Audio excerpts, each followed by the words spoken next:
Yo, this Walnut Team Synergy coming at you with my first place deck profile of Bujin. Went to locals last week, played against a lot of good decks, and I ended up going totally undefeated and took first place. Alright, so let's go ahead and get into it.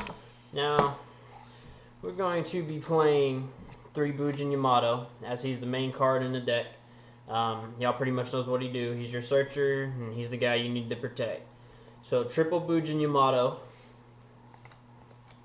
Double Mikazuchi, because Mikazuchi's good. You know, he can basically come out whenever your Bujin is destroyed by battle or card effect, you know, just to keep consistency of the deck and keep advantage.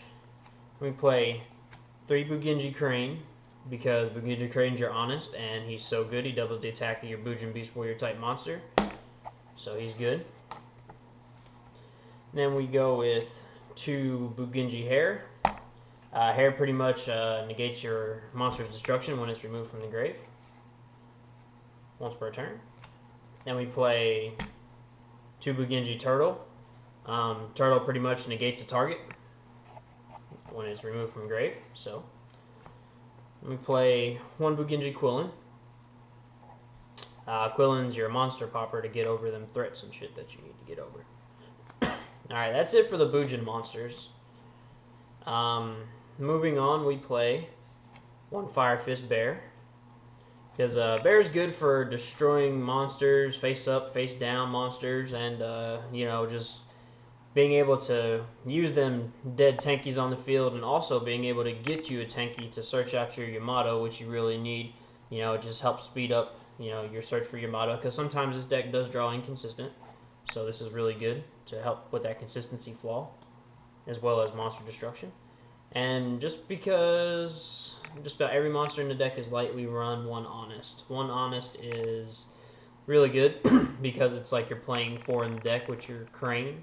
So yeah, Honest is definitely good. Now, the last monster in the deck is something that I teched. And I tell you what, guys, this card has helped me so much. This card is so amazing. This card sets up so many plays. I don't think I've seen it in a deck profile yet. So 1 Summoner Monk. Summoner Monk will help you get rid of them dead dualities you got in hand. Just about any dead spell card you have in hand, you know, to make you gain advantage. Pretty much you summon it, bitch goes to defense, you pop a spell, you get Yamato out right then and there. You know, and depending on if this first turn, you know, bam, you got Yamato out first turn when you didn't have any other resources that you could have. Or you could set up for an Exceed play, him and Yamato. I mean, guys, I mean, this card is just gets you so many combos, and it really ups the consistency of the deck. So, yes, definitely 1 Summoner Monk. Alright, guys, that's it for the monsters. I believe that was going to be 16 monsters. Moving on to the spells, you play 3 Fire Formation Tenki because you need to be able to get that Yamato to your hand as fast as possible, start setting up. Plus, it gives you some good combinations with Bear and, you know, popping monsters and stuff. Next, we play 1 Bujin Carnation.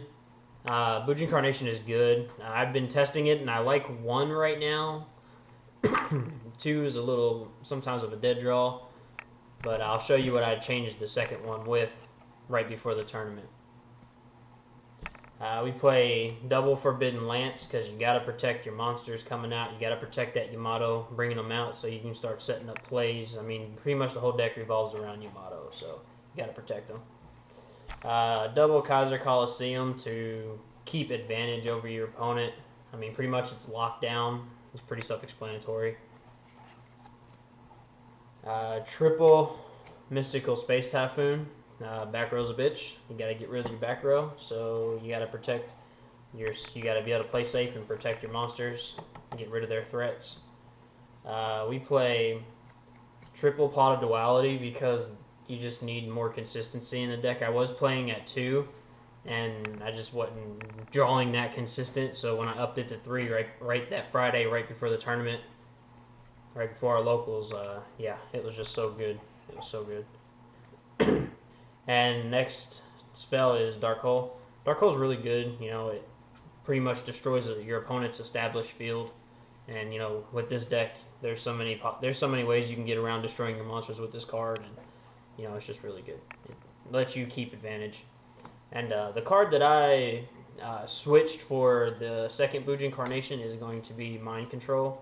Mind control is really good because, especially against a mirror match, you can pretty much take your opponent's monster, and a lot of decks plays rank 4s or level 4 monsters, 4 rank 4s, and that's pretty much what every monster in this deck is. So yeah, it just gives you options. I always side it out game 2. Alright, moving on to the traps. We play double Fiendish Chain. Fiendish Chain is really good because it has multiple purposes. It stops attacks and it stops monster effects. So yeah, definitely got to play Fiendish Chain.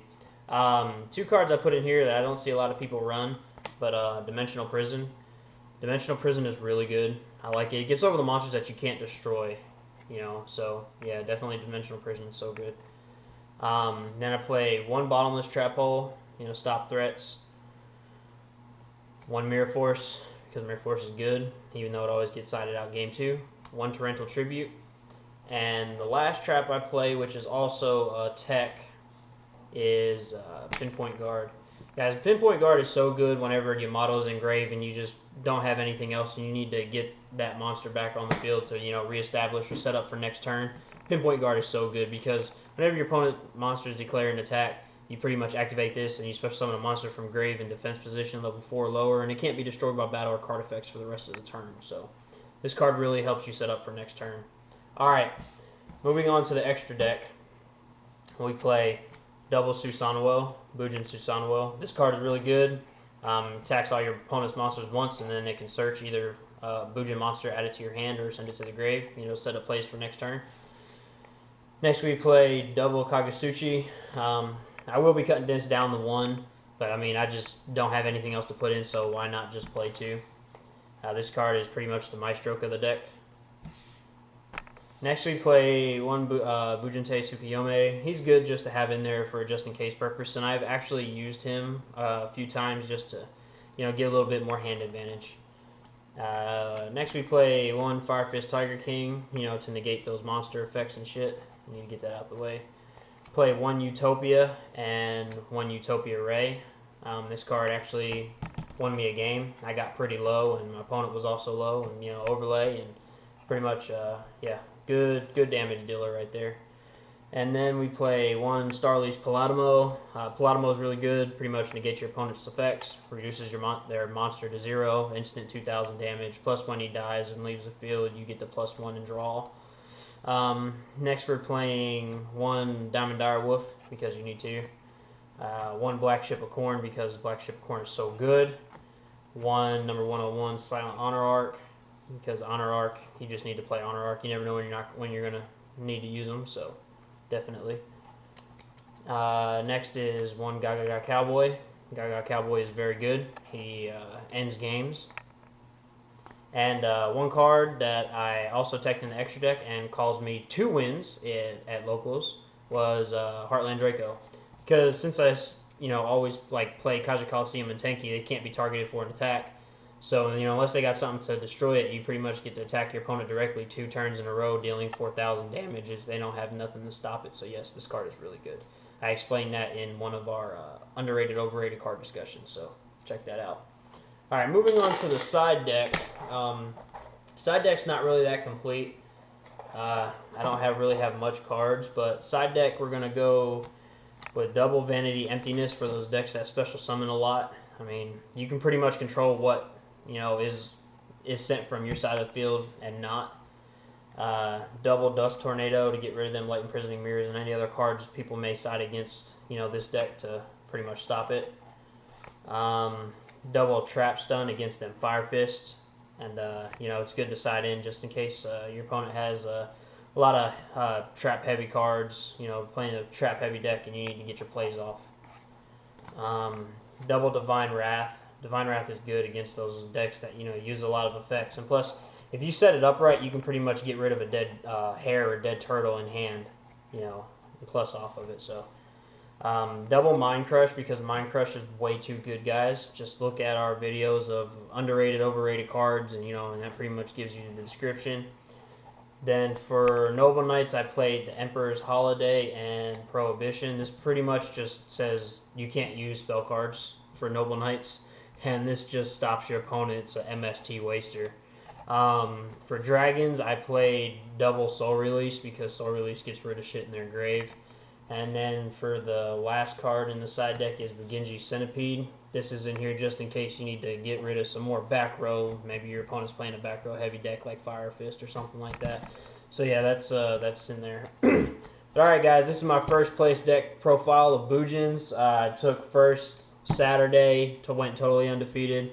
It was really good. Played against a lot of good matchups, and this deck just proved, and those techs really help. That Summoner Monk and Pinpoint Guard, it's really good. So don't underestimate any of these cards, guys, and just try out different combinations because if it worked for me, it'll work for y'all. All right, this is Mama Team Synergy. Y'all have a good